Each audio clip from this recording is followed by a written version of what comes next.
qualifying for the Olympic Games, and we saw spectacular performances as well coming from boxing, not just boxing as well.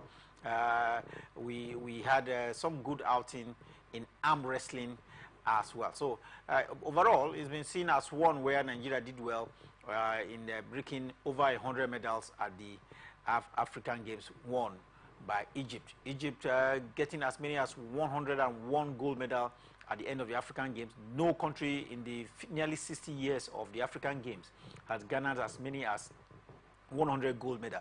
But Egypt did not only garner 100 gold medal, they garnered one more, which was 101. And so that's quite a record to pursue out there. Congratulations to Team Nigeria, and we hope that they will carry this form into the Olympic Games. Talking about carrying the form to Olympic Games, a lot of people have the hope on the world record holder, Toby Amuson, and the likes of wrestlers, Blessing Oborodudu, Messi, Genesis, and and the rest of them. Yes, a lot of persons, of course, are hopeful that the likes of Toby Amuson, Blessing Oborodudu, you mentioned, Odunayo Adikro, well. Yeah. Yes, Messi, Genesis, of course, they will actually go all the way in making sure that Team Nigeria stand out in this coming Paris Olympic. It's not going to be that easy because other countries are also preparing, just like Team Nigeria. We're preparing at this point in time. I think from what we've seen so far, the likes of the weightlifting federation, I talk about the wrestling federation, even the boxing federation as well. I think we're able to stand, we're able to get an edge at the Paris Olympics again. Last time out in Tokyo was a very bad outing for Team Nigeria. It was a woeful outing as well for the Athletic Federation of Nigeria. Even we saw some of our athletes, of course, being banned due to the fact that some of them were being, tested, and they discovered that they actually took a prohibited substance and all of that. It was wrestling that Blessing Oborodudu, of course, managed to get silver medal, for Team Nigeria. Was really an abysmal outing. But when you take a look at the performance of our athletes this time around, you want to see, of course, that we should be hopeful of actually grabbing a lot of medals. In athletics alone, we saw some new names, this time around, especially the likes of Ekanem, consider. The man, of course, is one man who is really coming up, when it has to do with, athletics at this point in time. The other athletes are also there, the likes of Nathaniel, Enoch Adokuke. These are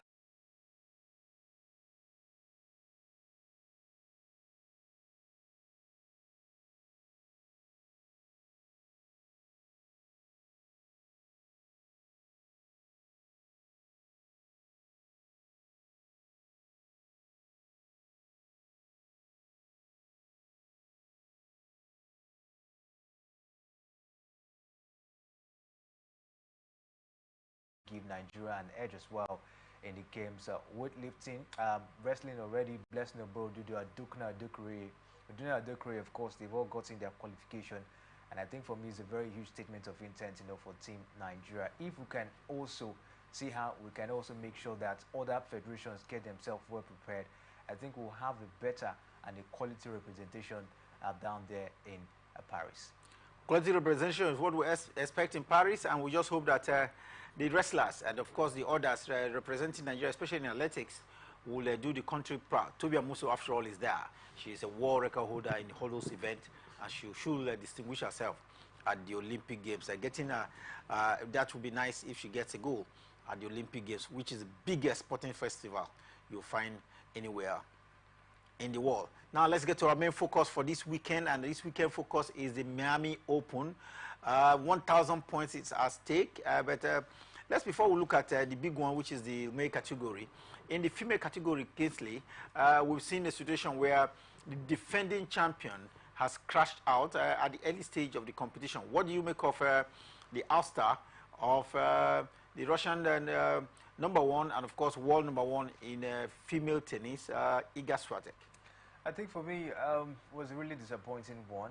Everyone expected Iga Swiatek, of course, to go all the way to get this particular one. Take a look at her performance, so far in the competition was really, really, impressive. But she was being ousted out, of course, in the competition. And when you take a look at this particular,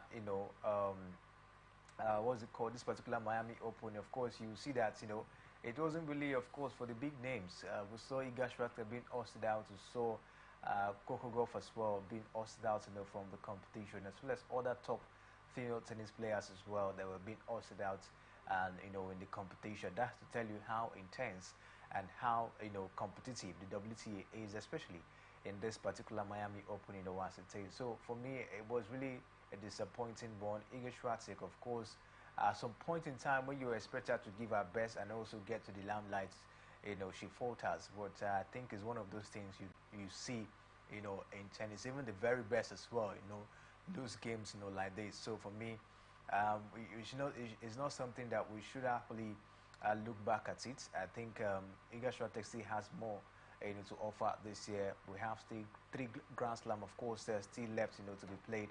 A lot of 1,000 tournaments, and the rest. I think she still has a lot, to achieve this year. But was so a disappointing one that she couldn't get to the finals of the Miami Open. Iga Swiatek, world #1 in female tennis, couldn't get to the final, and in the final for this year, we've seen Elena Rybakina and of course Daniela Collins in the final. It was spectacular, I must tell you, and for their effort, $1.1 million has been taken by the winner, or expected to be taken by the winner of both the male and the female. We'll talk about money much later, but first, were you surprised that we saw maybe Daniela Collins, one lady who is age 30 and hoping to retire, at the end of this season in the final of the Sunshine event in Miami?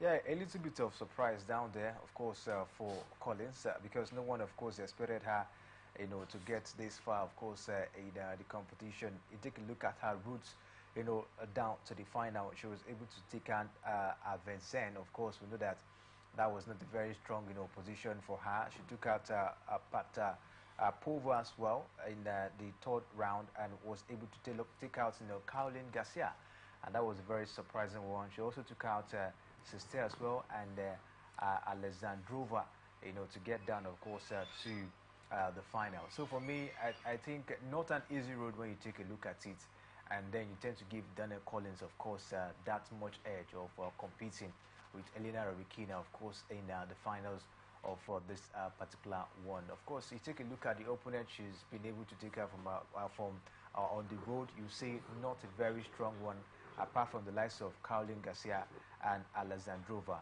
So for me, I think with this steady rise and this push we've seen from her, it might be a very huge one, of course, in the final against Elena Rybakina this weekend.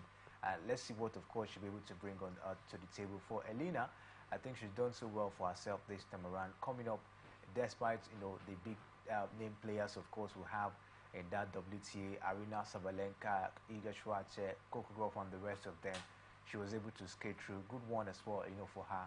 But let's see how, of course, the final is going to look like. But for Danielle Collins, I think she really has, what to offer in that final against Elena Rybakina. Danielle Collins, no doubt about it. It's a surprise for me that she's got to the final because she's clearly an unseeded player. I want to take out big players like Ekaterina. That's a very big one for them there. So like I mentioned, $1.1 million definitely for the winner in the female category. Let's now go to see what has happened in the male category. Kingsley, it is a very big one. In the final, we will see 2 exciting players. Grigor Dimitrov in the final against Yannick Sinner. But first, let's look at Yannick Sinner in this event. In the semi-final, Yannick Sinner did beat Russian machine. Talking about Medvedev. One would have expected that what we saw at the Australian Open at the beginning of the year was going to repeat itself. It was a 5-set thriller between these two, and it was the Russian Dani Medvedev that beat the Italian Yannick Sinner. But this time around, to qualify for the final, we saw what's his name now, Yannick Sinner beat Dani Medvedev in straight set, 6-1, 6-2, and that was just under 70 minutes. Shocking for me because you would think that they'll stretch themselves. Coming up only about 2 months ago, it was a 5-set thriller between these two at the Australian Open final. Yeah, surprising one, and of course that's the progress and the way Yannick Sinner, of course, has been able to develop his game now over time. You know, since the Australian Open, the man has been in a sparkling form, and that's what, of course, we're seeing at this point in time as well as the Miami Open. Impressive feat, of course, you know, for him, you know, taking down Daniil Medvedev this time around. I think it's just a way of also, you know, putting up that revenge, you know, of last year's defeat, you know, we saw. So for me, I think it's a good one. The man, of course, looked very formidable all the way down to the final. And from what we've seen from him, it's really very difficult, of course, for Dimitrov, of course, to stop him. And we take a look at the way, you know, he's been playing so far. I actually talked about, you know, his level of serve and the way, of course, you know, he's been able, of course, you know, to galvanize his game so far. I think for me it was really an impressive game from him against Medvedev. And that's the reason why I always talk about Medvedev. Whenever it matters most, you don't see him living up to expectation. I don't know.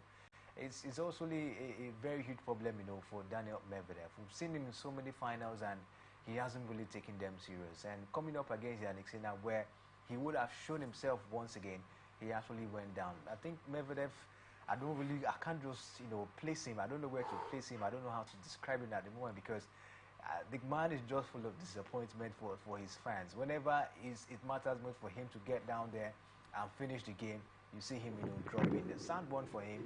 But let's see what Yannick Sinner will be able to do in the final. Sad one for the Russian #1, and of course, clearly favorite. But for the Miami Open, if you remember, last year he won at the. You know, he is the defending champion. One expected that at least he could get, you know, to the final, but he couldn't make it out courtesy of that trashing under 70 minutes to Yannick Sinner 6-1, 6-2. Defending champion. You think that he should? If you just can't win at the biggest stage at the Grand Slam, the next one, which is 1,000 points, like if you can't get 2,000, then you should be able to get the 1,000 point at stake here. That would have done him a lot of good. Don't you think so, Kingsley? Yes, that would have really done Medvedev, you know, a lot of good. You missed out, of course, in the Grand Slam, talking about the Australian Open, and you have, you know, 1,000 events, you know, like this, and you still cannot capitalize on it, and you allow a young player. Of course, we know that Yannick Sinner, yes, he has been able to gather momentum over time, and you still allow him, you know, to get past you. I think it's not really a good one, and of course, for Medvedev, he should really go, you know, and put himself in order. Maybe get more training. Maybe if his coach is not actually giving him what he wants, you should look forward to maybe talk to the coach and all of that. Let's talk about Yannick Sinner. He's in this game. We saw him with 22 unforced errors. At the stage, the crowd had to boo him for some wild, very wild mistake that he made in that second set. You think he's his own greatest undoing, or he's his own enemy? Yes, for me, 22 unforced errors in a semi-final. That's a big number to contend with. Yes, for me, I think for what is happening at this point in time, that's why I said, you know, he should actually go, you know, and check what is actually wrong, of course, with his game, because we've seen him in so many finals since last season, and he has not been able to grab any of them. You know, that's the issue, of course, with Daniil Medvedev, you know, at this point in time. So for me, I think he should really go back, you know, and see how to put his game. Do you think it has to do with revenge? Last year at this same Miami Open in the final, it was Yannick Sinner versus Russian Daniil Medvedev, and Medvedev did beat Yannick Sinner. So you think Yannick Sinner just came to revenge of what happened at last year's final? That could also be part of it, but I don't think it would have been to that extent where Medvedev has to make, you know, such unforced errors and coming up with that level of performance. For me, it is not really that revenge of a thing. Although, yes, we've seen that rise in terms of performance for Yannick Sinner. It was left for Medvedev, of course, to go back and being able, of course, you know, to put his game right, knowing that he's going to play against a young player that is very energetic and has the agility and skills, of course, you know, to get things right, you know, on the courts. I think he would have actually go down there and do his homework and come prepared for this particular one. How can you be having setback in so many finals and semi-finals and quarterfinals over time for over, let's say, 2 seasons now, and you still allow this to happen? So for me, I think Medvedev really have a lot of work, of course, to do with his coach. Daniil Medvedev have a lot of work to do, especially on how to stay strong at the biggest stage. We thought that was over after winning the Miami Open last year. He's defending champion. At least he should get to the final. He has not. and we saw what happened, at the Australian Open as well. So, well, let's look at the other, routes for the final of this year's Miami Open. Grigor Dimitrov is in the final. What do you make of it? Grigor Dimitrov, you say this is one man who took out the exciting Carlos Alcaraz, if you remember, and now he has to come up against very difficult and enterprising man, Yannick Sinner. First, let's look at Yannick Sinner. He's lost only one game so far this year. Only one. Only one game, of course. Yannick Sinner, but I've hardly let slip off him. But for me, I think the man has actually gotten a very, very huge rise for himself. We saw him at the Australian Open, where he was able, of course, to go past number one man, talking about Novak Djokovic, to get that particular one. That was a huge statement of intent for him into this season, and that's what, of course, we've seen from him so far. The man has been on a steady rise, and from what we're saying, a lot of persons are saying he might just come up to take over, Carlos Alcaraz. Looking at the setback, of course, we're seeing from Alcaraz now over time, he might just take up that position, and of course, challenge the likes of Djokovic, maybe. The man Rafael Nadal, if he will come back, of course, to competitive tennis, if injury, of course, will actually allow him. But for the rise, of course, we're seeing from Yannick Sinner now, I think he's one man who is gradually, coming to stay when it has to do with, men's tennis, at this point in time. A lot of hope, of course, was on Alcaraz, to maintain that top position. But for what we see now, Alcaraz is slipping off gradually, and Yannick Sinner is gradually coming up. The man has been on a steady rise, and I think he should be the man forced to watch out for in tennis. Talking about Alcaraz, he is presently world number 2 in tennis, and having crashed out, early at the quarterfinal stage of this Miami Open now. His position is now being threatened, and hopefully it looks like there will be a new number 2 in Yannick Sinner if he wins at the Miami Open final. Yes, it's looking likely. We just have to see how the points, of course, will be shared. If he wins this, there's a very huge tendency that, of course, he might get to that number 2 position. Of course, we've seen from Carlos Alcaraz, at this point in time. Alcaraz has not really done, himself good. He was actually looking forward to make his sunshine double in this particular one, but he let that one slip. Dimitrov actually took him out of the way, and you take a look at Dimitrov over time, you will not only give him that opportunity against Alcaraz, but when it matters most, that's always the thing. You don't see him, of course, living up to expectation. But it's also sad. Coming down to this season, everyone thought Alcaraz was going to rejuvenate himself and be active, just like we saw him 2 seasons ago. But the man has not really gotten his mojo. From what we've seen at this point in time, his position as number 2 ranked player is actually threatened at this point in time. If Yannick Sinner wins, of course, he might be upset, of course, in that particular position. If Yannick Sinner wins, definitely he will be the world number 2 by the next 24 hours or so, and he's taking off and then shifting the Spaniard young kid to the number 3 position. And talking about position there, Grigor Dimitrov as well searching that hard to enter into the top 10. If you remember, he took out Alexander Zverev, and if he completely, of course, Alexander Zverev, and he took out what's his name now?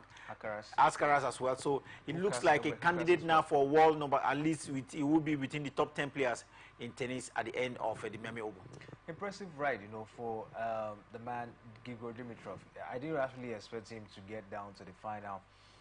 The man, of course, he was, sparkling before, not until now. I think there was a point in time he actually was ranked as good as world number 3, but he dropped due to setback in terms of performance and injuries as well. 32 years of age as well, he's still firing, and I think it's a huge statement, of course, for Grigor Dimitrov.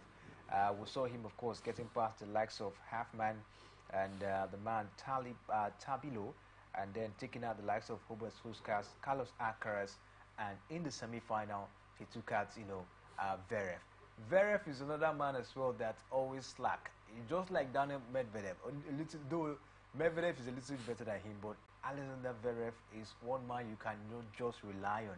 He's one man you cannot just put your hope on. You saw how that semi-final clash ended in a 6-4, 7-6, 6-4 victory for Grigor Dimitrov. What a way, of course, to actually get out of the competition, talking about the man, Alexander Zverev. These players, I tell you, really have to look for a way, of course, to start living up to this position, because age is not only by their side, you know, at this point in time. But for Dimitrov, I think is actually a very good ride, you know, for him. Nobody gave him the chance, but he was able to push himself, of course, to the final, just like Daniel Collins in the female category. But let's see how it goes against Yannick Sinner, one man who is very, very sparkling at this point in time when it has to do with performance. Can Dimitrov, of course, get him out of for the way to take this one? We'll just see how it goes, you know, this weekend. Well, this weekend, the biggest sporting event going around the world is the Miami Open in Miami, United States of America, and the male category has, of course, the female as well, 1,000 points at stake with $1.1 million as well at stake. Who gets it? Will it be Yannick Sinner, the man from Italy, or it will be Grigor Dimitrov, the man from Bulgaria? That's quite a lot of money. 1,000 points plus $1.1 million, enough for you to go on holiday anywhere in the world. But just before we wrap up on tennis, and of course, on our main focus for discussion this weekend, one of the biggest news that came out of tennis is the fact that Goran Ivanisevic has parted ways with, of course, the world number one Djokovic, Kingsley. This is looking like a shocking news. It's not been too long we had Novak Djokovic walk with former Grand Slam winner Goran Ivanisevic. Yeah, not be too long. I think they actually started working together. I think that was 2022. We saw Djokovic, of course, winning some couple of titles with him, especially last year where he dominated as well throughout. But you ask, what's the reason? Why did they part ways? You take a look at it. If you look at it, Djokovic crashed out early in the Australian Open. Earlier in the Australian Open, and of course the Miami, the Sunshine, of course Indian Wells as well. He crashed out early. So you think that is responsible? I think that's actually the reason. He has not really done well. He hasn't gotten a good start for himself this season. Maybe he has actually thought of it and think maybe he has to change it, a coach, and maybe get someone else to see how to better his performance. Talking about Goran Ivanisevic, this is a coach known as the coach of the year 2023. So you want to say he's the top coach right now in the world of tennis? Of course he is. He is, and that's what I said. He actually, of course, the top coach, and he knows what to do at this point in time. Most of the time, these tennis players, they get, tired of working with a particular coach and maybe want to try something new. I think that's what, of course, Djokovic, that's what Djokovic is trying to do at this point in time. We've seen so many tennis players, changing coaches, especially in the female category where Emma Raducanu has changed so many coaches. You talk about, the likes of Swiatek, though we've not really heard much about her changing coaches as well. It has happened to so many. So I think maybe Djokovic just wants to try something new for himself, despite the fact that the coach talking about Gozovic is one of the most experienced coaches you could talk about when it has to do with tennis. Maybe the man just wants to try something new, and that's why he decided to part ways with him. Well, the world, of course, number one in male tennis, Novak Djokovic parting ways with his coach there, coach of, the top coach of the year 2023. Let's see what happens. Preparation right now in tennis is focused on the French Open that gets underway in just about a few weeks from now, the next Grand Slam. So let's see who Novak Djokovic will be on the side at the French Open. Time for us now to take a break, and talking about that break, when we return from the break, we'll delve into football. And talking about football, it is getting more and more interesting. Who gets the ticket to the Paris Olympic Games in female football? Will it be the Bayana of South Africa or the Super Falcons of Nigeria? When we return from the break, we'll let you know details of who gets that ticket in the next few days from now.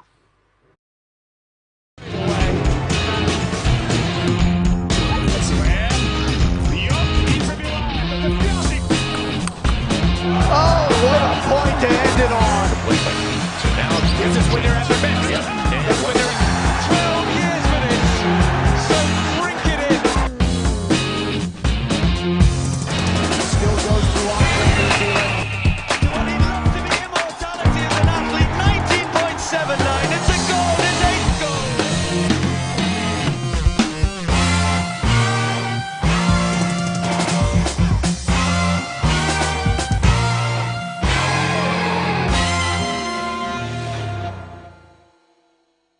From the line across the ocean to the land beyond the mountains, through the Sahara, we bring all the sport news, live analysis, expert discussions on trending stories in politics, business, socio-economy, sports, and documentaries.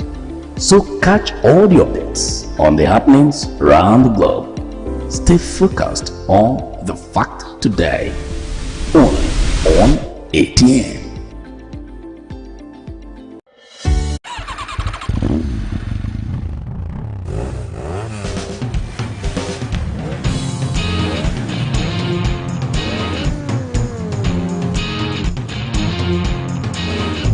Greenwoods went for goal. Goalkeeper missed it. Play again. Fight there. He tries a right hand and down goes. Welcome back. It's Weekend Sports Extraordinary here on Atlantic Television Network, and I can tell you it is getting really, really feverish, especially at Miami, where the tennis final is in place. It attracts a lot of spectatorship after the Indian Wells. It is the Miami Open, what they call the Sunshine Double in tennis, and there's a lot of fun and money and points at stake there in Miami. But let's stay away from that now and quickly look at football. We're talking about football first. Let's maybe pre-start with basketball. The Olympic Games is here. The Tigers has been thrown into a very difficult group, Canada, Australia. But their first opponent at the Olympic Games will be Australia. What do you make of it? Provisional squad for the D Tigers been released? Not yet.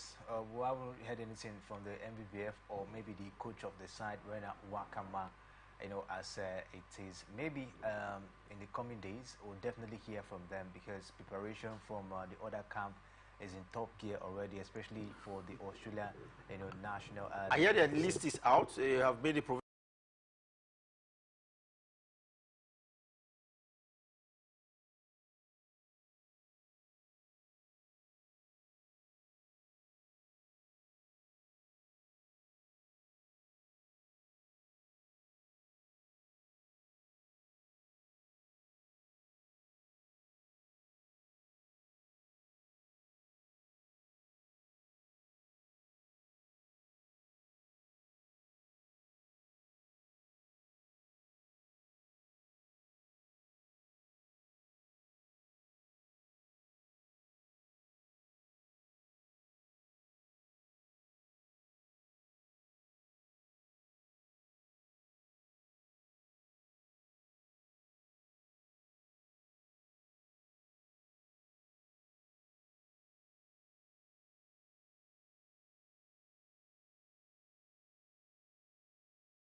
That Rena Wakama will be able to do the magic we saw at the Afro Basketball Championship down there in Paris. Rene Wakaman, female coach for the Tigers, the D Tigers of Nigeria, definitely should be able to come up with a list. Having known now that their counterparts from Australia, that we will be facing the very first game at Olympic Games, has listed a very formidable squad made of about 11 players in the that feature at the FIBA World Cup games for Australia. Australia, no doubt, a superpower when it comes to female basketball. Now let's stay away from basketball and go to football now. And when it comes to football, the pressure on who gets the sole ticket going to the Olympic Games in female football is on here in Africa. It will be a two-leg tie between Nigeria and South Africa. The Bayana so far have named a crack squad for that one. Their coach, Elise Desiree is already talking tough ahead of the encounter, saying that they will arrive Nigeria in just about 48 hours from now. Yeah, 48 hours from now, and of course that will be on the 1st of April, and they'll be getting down to Nigeria for the encounter that will be coming up as well. Again, the Super Falcons of Nigeria promises to be an impressive one. Already the Banana, they've actually put up for their at least 34 players, you know, coming down, of course, to Nigeria to execute that particular one, and they have, of course, their top striker, the likes of Tembi Kadnana, Linda Matahalo, and Raphael Jane. They are all, of course, in that particular squad, and huge threats, of course, for the defense of the Super Falcons of Nigeria. And we should be looking forward to seeing around the world, of course, coming up as well with his own list and telling us what, of course, he'll be able to offer on that very day. This particular encounter means a lot for the Super Falcons of Nigeria. It's been a very long time we saw the Super Falcons in the Paris Olympic, and if you don't get those tickets, it's going to be a very huge setback. But we've seen a rejuvenated, Super Falcons team this time around under coach Randy Wardrum. We saw that spectacular performance at the FIFA World Cup. We hope they can be able to go down there and also put up that same level of performance against the Bayana of South Africa at the MKO Abiola Stadium down there in Abuja. So from what we've seen so far, no matter how good the Bayana they are at this point in time, I think the Super Falcons, they have what it takes to challenge them. Bayana versus the Super Falcons of Nigeria in the bid to qualifying for the Olympic Games. One more game, or that's a two-legged tie between Nigeria and South Africa, and we'll know which of them will represent the continent at the football event of the competition. Just the same way we've seen the team, we've seen them win well, unlike the basketball team that has never won before at the Olympic Games. The Super Falcons have won at the Olympic Games before. Yeah, Super Falcons, yes, they've won at the Olympic Games, and we should be looking forward to see how, of course, they would go down there this time around. Well, first, they have to cross this bridge, which is against the Bayana of South Africa, before even thinking of are we going to win or not, at this point in time. And for what we've seen so far, it's going to be a very tight one, of course, for the Super Falcons of Nigeria. But just like I mentioned earlier, the progress we saw at the FIFA World Cup, I think that is, of course, a very huge confidence that the Super Falcons can go far at the Paris Olympics, no matter the opponents, of course, they'll be facing, at this point in time. We should just keep our fingers crossed. We just hope that Coach Randy Wardrum will be able to bring his A game, on that very day, to see how we can get past Bayana first, and then we can think of how to outclass the opponents when they get down there, when they get down to Paris. Well, let's hope that they will get all the results they can get here in Nigeria, so as to making the second leg fixture in the South Africa a nullity, because you need to win well at home here and ensure that as you go to South Africa, it will be it there. And it's believed that the South African girls have a very, do I say, naughty history with Nigeria. They always feel that, yes, they can get it better after remember the games here in Lagos, Nigeria. Yeah, they always think they can get it better. Remember, I think it was the Aisha Buhari Cup that they played, I think it was 2 years ago. The Bayana came down to Nigeria here and beat the Super Falcons of Nigeria. That was not, of course, a very good, one for the Super Falcons of Nigeria. We saw what happened as well in the Women African Cup of Nations. I think that was in Morocco. It was a very tough encounter, Super Falcons, I think from what we saw so far, when it has to do with women football now, the likes of the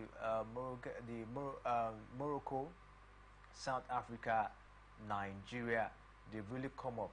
Before, it was the Super Falcons that was always standing as the top female team in Africa down here, but the Bayana and Morocco, they've really stepped up their game, and it's now looking difficult, of course, for the Super Falcons to get past them, easily. So it's going to be a thing that we have coach around the wardrobe, who is very much experienced, and the girls are so used to him, and I think that will actually give us some edge in this particular qualifiers against the Bayana. They always their mindset is the fact that they can always compete with the Super Falcons, despite of course the squad the Super Falcons of course boast of at this point in time. But for me, I think the Super Falcons still have an edge in this particular one.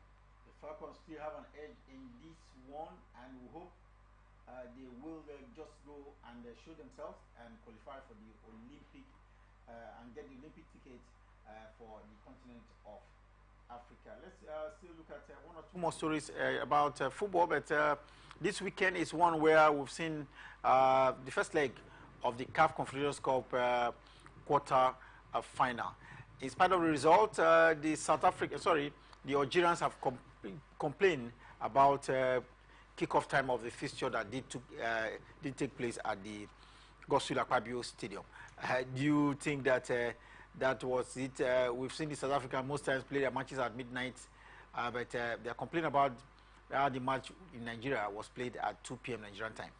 Yeah, they actually complained. You could actually take of the fact that some of the players, like we hear, they were fasting, and it was not a very good condition, of course, for them to play in such time. Looking at the fact that just time, of course, is not favorable, to them, and that's why, of course, they actually put up that position against, CAF. I think sometimes the North Africans, they always have their way, at any point when decisions, of course, do not actually favor them. They always have their way of putting up, some complaints, and I think that's what they did, in that particular one. But let's see what will be the response of CAF based on that petition in the coming days. We keep our fingers crossed and see what CAF will be saying as respect to the petition from the Algerians in that fixture. And talking about Nigeria, it reminds me that 7 coaches have been shortlisted for the top job of head coach of the Super Eagles of Nigeria. Who are these coaches, Kingsley? Yeah, these 7 coaches, we hear there are about 4 foreign coaches, four foreign coaches. We hear Finidi George is there. Emmanuel Amolike is there as well. Salisu Yusuf, of course, was not listed. And for what we've seen at this point in time, we might just be seeing another foreign manager if the NFF, of course, will want to dance to the tune of some Nigerians who are beckoning on them to put up another foreign manager at this point in time. But we have Finidi George, we have Emmanuel Amunike, which we know, of course, are very close to the players. These players, they've played with them. They've gotten some level of understanding within themselves.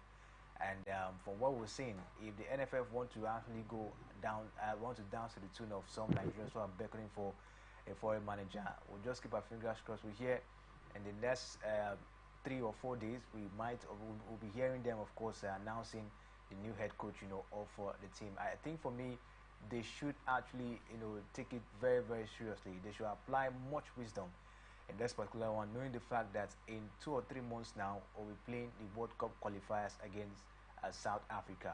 We saw how it was in the African Cup of Nations. Nigeria against South Africa was really an intense encounter. In fact, it was God that helped Nigeria to qualify against South Africa, to skate through in that particular encounter. For me, it will not be an easy one. So any manager that is coming up should be, knowledgeable enough, should be tactical, should have that tactical prowess to see how he can help the team, get to the next World Cup. The last time the World Cup was held in Qatar, Team Nigeria failed to get the ticket to play at the World Cup. Now they failed against Ghana. This time South Africa, and we need someone who knows the team very well, who knows the player, to be able, of course, to get this one correctly. Would it be Finidi George? Will it be Emmanuel Amunike, or any of the foreign coaches? We'll just keep our fingers crossed at this point in time. But we hear in 4 or 5 days to come that the new coach, of course, will be announced, and I think it should be done in earnest. Well, we hope that whoever they get will be properly paid. A lot of people are saying that the salary has always been a problem when it comes to getting quality coach for the Super Eagles of Nigeria. Yeah, salary has always been a problem, but there has been an increase at the moment. $80,000 has been put up there for the next coach, being home-based coach or a foreign coach. The NFF have decided that they will pay a total of $80,000 every month this time around. I think it's actually an improvement from what the NFF have done, of course, in the past. I think anyone that will be earning this money to be the highest the NFF has ever paid, has paid any coach, that has actually, coached the Super Eagles of Nigeria. So being a home-based coach or a foreign-based or a foreign coach, that particular manager, of course, will be getting $80,000. I think is quite attractive enough, of course, for managers, to rush, over it. But maybe some foreign managers as well might not, yield to it, because Pesero was asking for, I think, $112,000. The NFF, of course, couldn't provide, and he has to leave. And now they are coming up with $80,000. We'll just see which of the manager, of course, will get this one. Will it be a home-based manager or a foreign-based manager? Let's just keep our fingers crossed. But I think is a little bit of an improvement when it has to do with the salary of the Super Eagles coach. Well, let's hope that they get a very good coach. At the end of the day, what we want is a coach that will see the talent in the Super Eagles improve on them, of course, win laurels.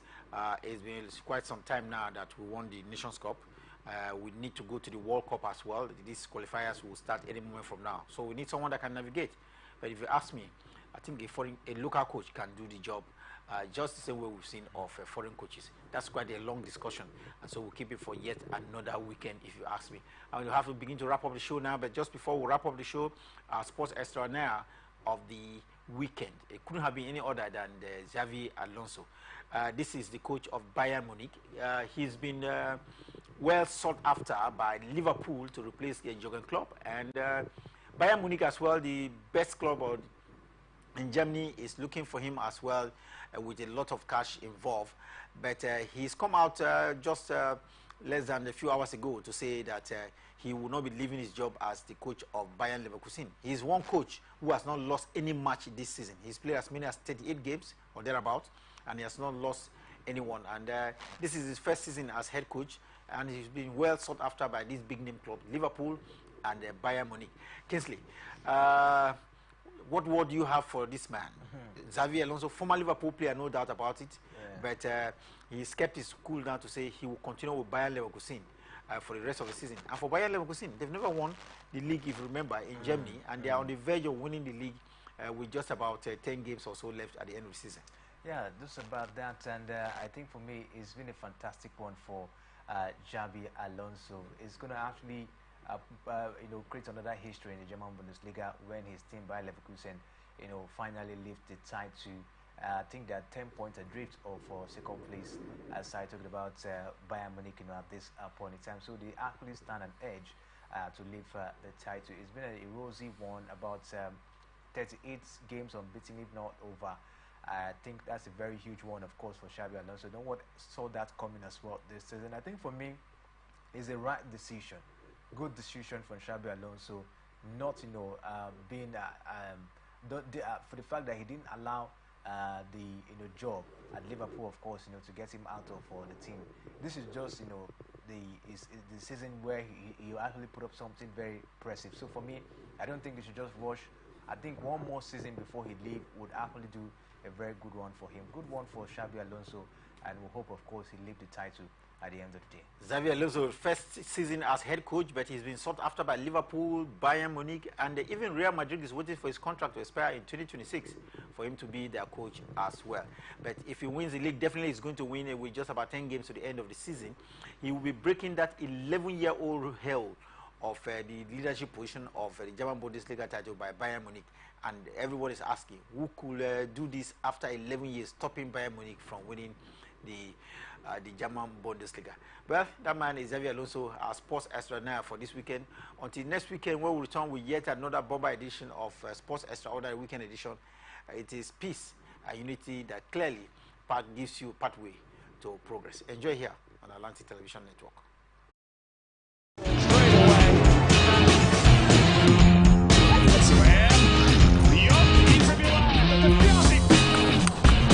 Oh, what a point to end it on. So now, here's this winner after